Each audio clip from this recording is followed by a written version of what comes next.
Matapos namang magdeklara ng state of calamity ng Iligan City, patuloy ang pagsisikap ng mga ahensya ng gobyerno, gaya ng Department of Social Welfare and Development upang mabilis na maagapan ang pinsala ng bagyong Basyang sa mga residente nito. Si Faith Santiago sa 13 sa tanghali.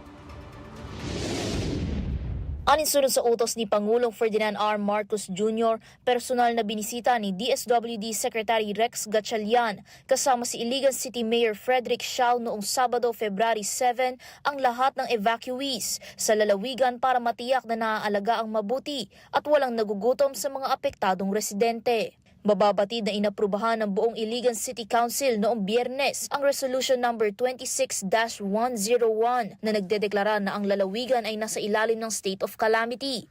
Gayon din ang pagbibigay ng otorisasyon sa paggamit ng Calamity Fund para sa relief assistance at muling pagpapatayo ng mga nasirang infrastruktura.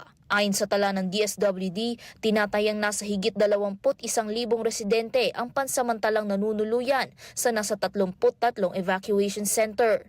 Hindi naman bababa sa 24,000 residente ang apektado ng pagbaha. Nasa higit 2,000 family food packs, 10,000 ready-to-eat foods at 320 modular tents at iba pa ang naipamahagi na ng kagawaran sa lugar. Ayon kay Secretary Gatchalian, maaga pa lang ay naipreposisyon na ang FFPs, kaya naman naging mabilis ang pamamahagi nito. Sa kasalukuyan, nasa 8.5 million pesos na halaga na ng food at non-food relief packs ang nailabas ng departamento, habang nakaantabay naman ng 2.2 million pesos na pondo sakaling kailanganin.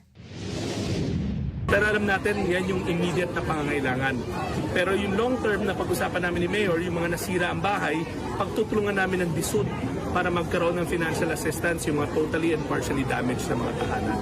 And syempre, alam din natin na may mga livelihood na naapektuhan kasi hindi sila makapasok ng trabaho dahil naglilinis ang bahay. Magka-cash for work ang DSWD, lalong-lalo na dun sa mga apektadong pamilya. Samantala, namahagi rin ng private partners ng DSWD Region 10 Office ng 20 sako ng mga kalahating kaban ng bigas, 50 kilo ng manok na nakalaan para sa operasyon ng mobile kitchen sa Tubod, Iligan City. Nakiisa rin ang Angels in Red Vests para sa paghahanda ng maiinit at masusustansyang pagkain sa halos 800 evacuees na naninirahan pansamantala sa South 1A Central School sa lugar. Para sa totoong balita sa Bagong Pilipinas, Faith Santiago, 13 sa tanghali ng Congress TV.